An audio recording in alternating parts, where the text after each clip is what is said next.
Alors, on va voir maintenant la comparaison des prix. Donc ça, c'est la partie qui est ici, en prix des concurrents. Donc c'est la troisième étape de la veille tarifaire et en fait c'est l'objectif qu'on souhaite atteindre. Donc vous avez à gauche du coup vos produits et puis là donc c'est votre prix, donc tout ça c'est votre produit. Et ici du coup vous avez les paramètres du concurrent. Donc avec ici les produits du concurrent sur lesquels vous pouvez cliquer pour voir la fiche directement du concurrent. Et ici vous pouvez cliquer sur votre fiche à vous pour comparer les deux. Donc ici, là, vous voyez votre prix. Et là, ici, vous avez les différents prix des concurrents.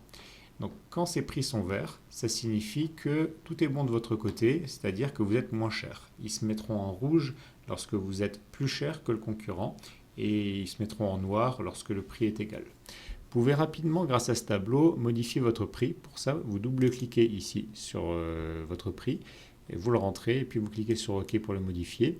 Vous avez aussi la possibilité ici de cliquer sur l'édition, et à ce moment-là, vous êtes directement redirigé sur l'onglet prix de votre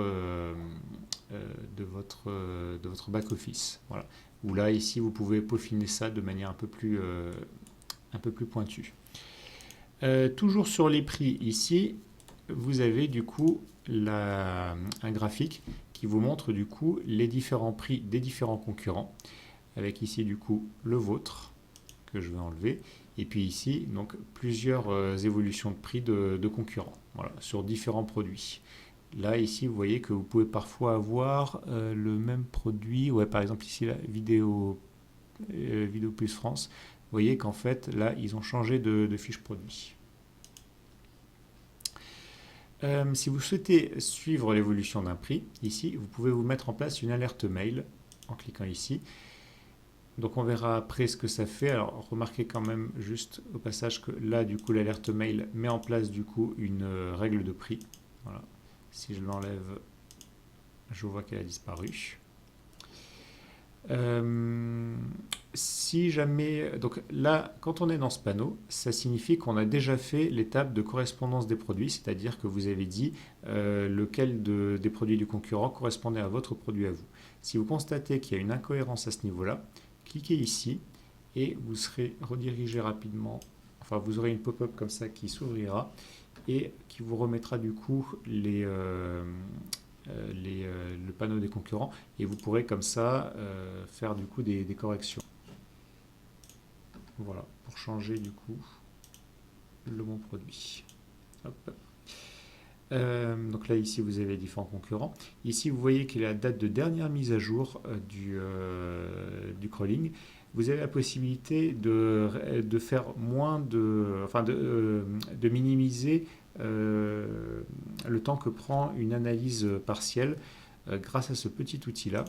Donc ici, vous pouvez dire, par exemple, que je ne veux pas mettre à jour les prix de ce produit, enfin que je veux le mettre à jour tous les 10 jours. Voilà. Et comme ça, en fait, si jamais le crawling se lance et que le produit il a été vu il y a 3 jours, bien en fait, dans l'analyse partielle, on ne regardera pas ce produit-là. Voilà. Ça, c'est quelque chose que vous pouvez configurer par défaut. Nombre de jours par défaut. Voilà. Ici, donc si c'est à 0, ça veut dire que bon, on le fait tout le temps. Voilà. Donc ici, vous avez différentes informations comme l'EAN. Les favoris. Donc ça vous permet de créer des listes de produits. Et ici, comme ça, vous avez la possibilité tout de suite de voir des listes de produits qui sont prédéfinies. Pour créer ces listes de produits, allez ici dans Favoris. Vous ajoutez un favori, vous lui donnez un nom. Allez, je vais peut-être parler un petit peu des favoris.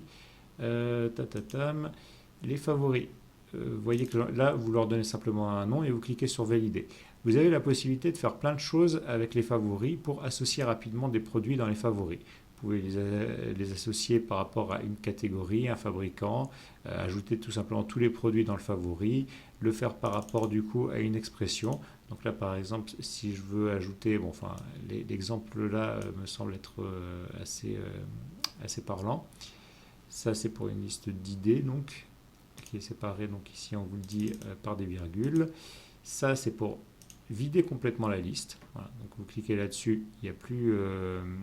enfin non, c'est pour enlever certains produits particuliers. Et ça c'est pour vider la liste. Voilà. Alors, hop. Donc une fois que vous avez mis des produits dans votre favori, vous avez la possibilité du coup de les sélectionner dans la petite liste là. Donc par défaut ici, c'est les produits associés. Mais si par exemple vous voulez modifier cette liste de favoris de façon manuelle, vous avez la possibilité ici là de l'enlever, par exemple celui-là aucun, ou bien d'ajouter ici un nouveau favori. Voilà. Toujours sur le filtrage de produits, ici donc vous avez tout un tas d'options pour le filtrer par marque, par prix, par n'afficher que certains concurrents. Voilà. Je pense qu'on a fait à peu près le tour de cette partie. Je vais peut-être parler un peu des règles de prix. Mais peut-être avant, donc là vous pouvez faire évidemment donc, des recherches. Là vous pouvez aussi faire des exports Excel. Donc il y a à peu près, en fait il y a deux types d'exports Excel. Ça, le premier, il ressemble beaucoup à celui qu'il y a là.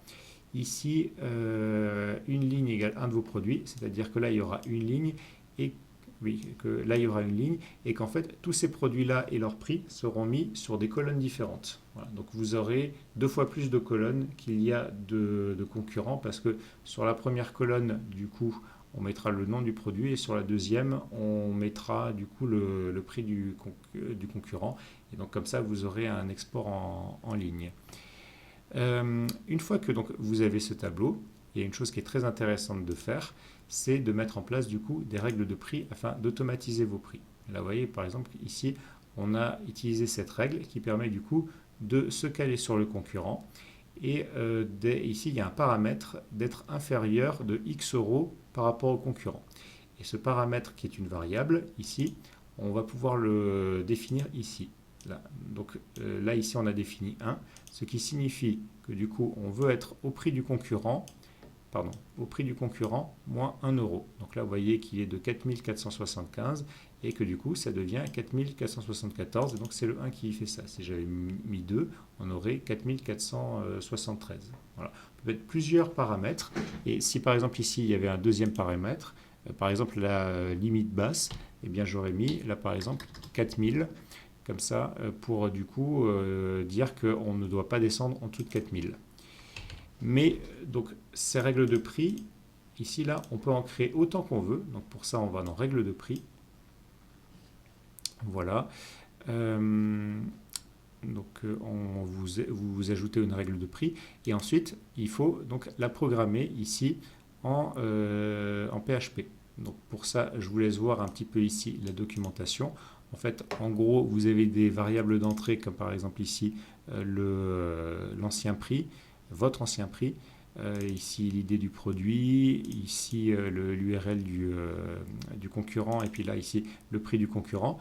Et vous manipulez ensuite ces variables pour ensuite, du coup, sortir des variables, comme par exemple new price, qui est du coup le nouveau prix qui doit s'afficher. Donc si vous faites $new price est égal à competitor price moins 1, ben ça veut dire que cette règle, elle va faire en sorte que votre prix soit toujours inférieur de 1 au prix du concurrent.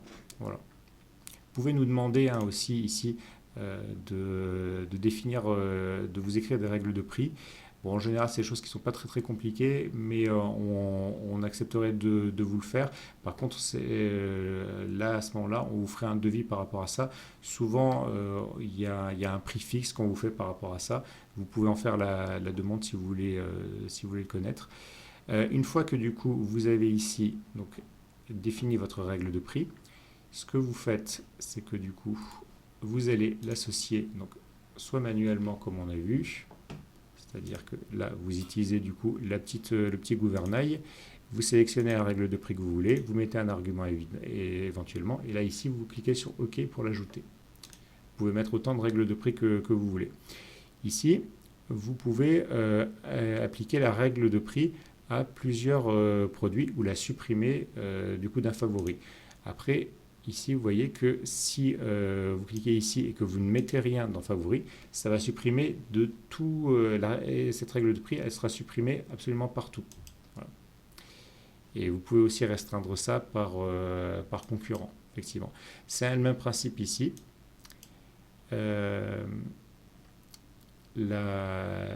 Cette règle, vous allez pouvoir du coup l'appliquer à plusieurs produits. Donc pour ça, vous mettez l'idée du favori. Donc l'idée du favori, bien entendu, c'est ce qu'on avait dans favori. C'est ça l'idée du favori. Voilà. Donc vous donnez ici l'idée du favori. Vous donnez ici l'idée du concurrent. Donc de la même manière, l'idée du concurrent, vous le trouvez ici. Voilà, on va dire 2. Là, ici, vous mettez éventuellement un argument. Bon, je ne vais pas aller plus loin. Et après, cet argument, du coup, il sera pris en compte pour tous les produits pour lesquels vous allez mettre en place cette règle de prix. Et donc, une fois que ce sera fait, vous verrez, vous pourrez ensuite retourner ici, contrôler sur quelques produits avec le gouvernail que votre règle elle a bien été appliquée. Et ensuite, attention, hein, une fois que la règle elle est appliquée, mais elle n'est pas encore exécutée. Pour exécuter la règle, vous cliquez ici ou ici.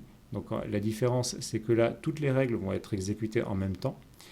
Et si vous exécutez absolument toutes les règles en même temps, parfois il y a des limitations sur les serveurs qui font que si votre script il prend plus de 2 minutes, eh bien en fait PHP va le tuer. Donc pour éviter ça, on a la solution Ajax qui est plus lente mais qui évite justement ce type d'erreur et là qui fait produit par produit les règles. Voilà.